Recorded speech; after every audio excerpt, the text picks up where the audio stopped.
আমাদের ভাগ্য আমরা একজন এরকম ধৈর্যবান সুন্দর কথা বলার বিরোধী দল নেতা পেয়েছি। যেমন আমরা ৭১কে বুকে লালন করতে পারিনি, ধারণ করতে পারিনি, বারবার মিথ্যা চেতনার কথা বলেছি, কোনো ক্রমে এই জুলাইয়ের চেতনা যেন কোনো আমলা হোক, এমপি হোক, মন্ত্রী হোক, কোনো কারো কারণে যেন জুলাইয়ের চেতনা নষ্ট না হয়। সর্বপ্রথমে আপনাকে জানাতে চাই, হাউসকেও জানাতে চাই, সারা বাংলাদেশের 18 কোটি মানুষকে জানাতে চাই, আমাদের ৭১, আমাদের ৯০ এবং আমাদের রক্ত ভেজা এই সেদিন ঘাসের মধ্যে এখনো লেগে আছে জুলাই বিপ্লব। এই বিপ্লবে যারা আত্মাহুতি দিয়েছেন তাদের সকলের আত্মার মাগফিরাত কামনা করি। মাননীয় স্পিকার, এই সেদিন কুরবানের আগের সপ্তাহে আমি বেস্তিনি হসপিটালে গিয়েছিলাম ব্যাংককের জুলাই যোদ্ধাদেরকে দেখার জন্য। সেখানে অনেকের সাথে কথা হয়েছে। এক তরুণ হুইল চেয়ারে বসে আছে, ওই জুলাই যোদ্ধার পাশে একজন তরুণী। আমি ভেবেছিলাম হয়তো বোন কিংবা কোনো আত্মীয় হবেন। এই জুলাই যোদ্ধা আবু সাইদ যেদিন নিহত হয়েছেন সেদিন সে গুলি খেয়েছিলেন। যখন কথা বলতেছিলাম প্রাসঙ্গিক ক্রমে ওই তরুণী বললেন, ইনি আমার স্বামী। আমি বললাম, কবে বিয়ে হয়েছেন? বলে যে ৩৬ জুলাইয়ের পরে। ইন্টেরিয়াম গভর্নমেন্ট যখন তাকে নিয়ে যাচ্ছিলেন তখন এই তরুণী তার পিতাকে বলেছিলেন, আমি একজন শহীদ কিংবা পঙ্গু এই জুলাই যোদ্ধার স্ত্রী হতে চাই। কিন্তু দুঃখের বিষয় কি জানেন মাননীয় স্পিকার, এনটিআরসিতে উনি তখন শিক্ষক নিয়োগ পেয়েছিলেন। একজন ইউনো সাহেবের কাছে গেলেন যে আমার স্বামী ব্যাংককে নিয়ে যাবে। উনি বলেছেন আপনি জয়েন করতে হবে। উনি জয়েন না করে চলে গেছেন। এই হাউসকে এটাই জানাতে চাই, এই যেমন আমরা ৭১কে বুকে লালন করতে পারিনি, ধারণ করতে পারিনি, বারবার মিথ্যা চেতনার কথা বলেছি, কোন ক্রমে এই জুলাইয়ের চেতনা যেন কোনো আমলা হোক, এমপি হোক, মন্ত্রী হোক, কোনো কারো কারণে যেন জুলাইয়ের চেতনা নষ্ট না হয় সেদিকে আমাদের সকলকে আমাদের নজর দিতে হবে। মাননীয় স্পিকার, বাজেট সম্বন্ধে দুই পক্ষেই বক্তব্য রেখেছেন। আমার সিনিয়ররা আছেন যারা 40 বছরে পার্লামেন্টে আছেন, সেরকম সিনিয়র লিডারও আছেন। আমি কখনো দেখি নাই সরকারি দল বিরোধী দল এত গঠনমূলক আলোচনা করতে, যার জন্য আমাদের দুইজন হুইপ বক্তব্য রেখেছেন। ওরা দুইজনে একদম ক্যাটাগরিক্যালি বলেছেন বিরোধী দল কিভাবে সরকারি দল আমরা যারা আছি, ডেমোক্রেসির প্রথম কথা হলো পেশেন্স এবং ইসলামিক রাজনীতির প্রথম কথা হলো সবর। এই দিকেও সবর আছে, এই দিকেও পেশেন্স আছে। এই জন্য দুই দিককে আমি ধন্যবাদ জানাই, অভিনন্দন জানাই। মাননীয় স্পিকার, এই বাজেট সম্বন্ধে অনেক কথা হয়েছে, আমাদের অনেক চমৎকার চমৎকার আলোচনা হয়েছে। আমি যেটা বাজেট বুঝি, যেহেতু আমি ইকোনমিক্সের ছাত্রও নয়, আমি বাজেট সম্বন্ধে কোনো গবেষণা করি নাই, সেই লাইনে বক্তৃতা দিতেও আসি নাই। আমি এসেছি আমার মানবিক প্রধানমন্ত্রী যিনি হাউসের নেতা, তিনি কিন্তু এই পাশের নেতা নয়, তিনি দুই পাশের নেতা। বিরোধী দলের নেতা, তিনি এই পাশের নেতা।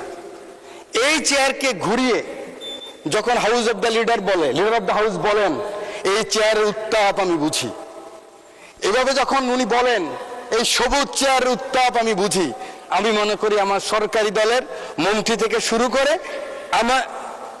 আমার মতো হুইপ বা এমপি পর্যন্ত ওনার অ্যাটিটিউড কি আমরা বুঝি, আপনারা নিশ্চয়ই বোঝেন। উনি যখন বলেন ৩৬ জুলাইয়ের পরে ৩৭ জুলাইতে উনি যখন পল্টনের জনসভায় বলেন আমরা এমন কোনো কাজ করব না যে কাজে অন্য ক্ষতিগ্রস্ত হয়, কোট উনি বলেছেন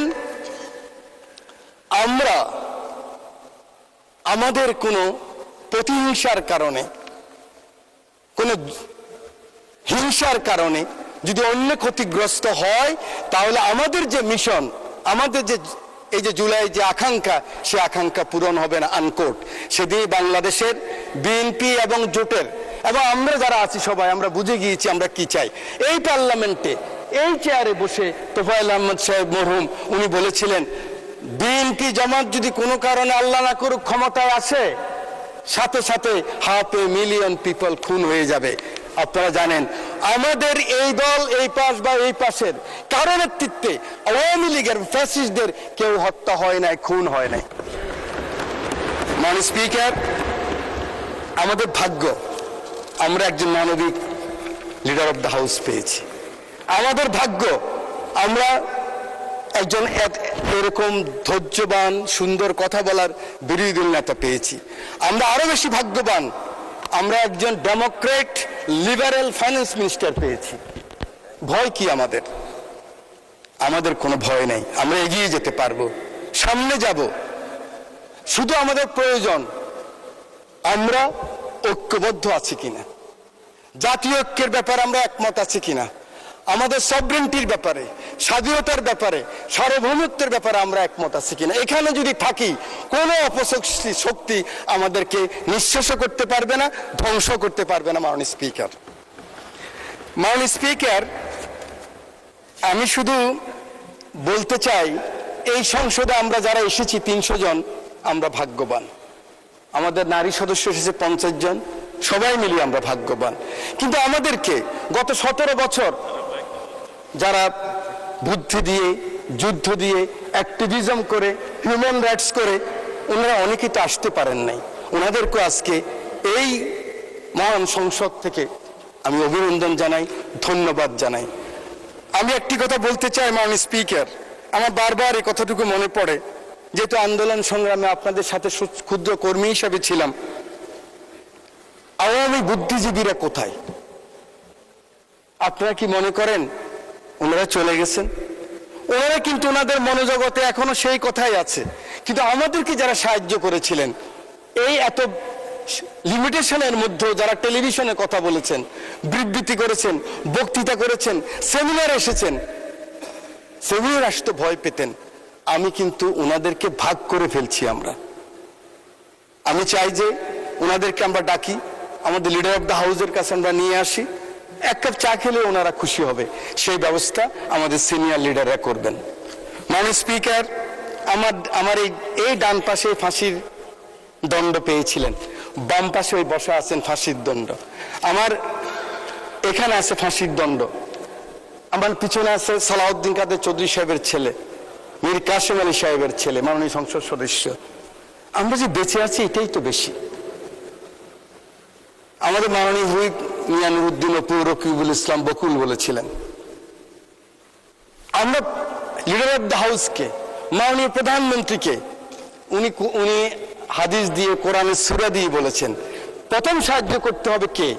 প্রথম সাহায্য করতে হবে আমরা যারা এই পাশে বসে আছি, আমরা যারা ক্যাবিনেটে আছি, আমরা যারা ওনার পাশে থাকি, আমরা প্রথম সততার সাথে, নিষ্ঠার সাথে আমরা শপথ গ্রহণ করতে হবে যে না, এমন কোন কাজ আমরা করব না যেই কাজে বিএনপি এবং বিএনপির নেতা মানুষের কাছে কখনো অপমানিত হন। এই শপথ আমাদেরকে গ্রহণ করতে হবে। এই শপথ করতে যদি আমরা রাজি থাকি, আমরা আমাদের মনোজগতে যদি নিয়ে আসি যে না, আমরা ইনসাফে থাকবো, আমরা হকে থাকবো, আমরা আমাদের একার সাথীদেরকে কিন্তু ভুলে গেছি, অনেকে আসতে পারেন নাই।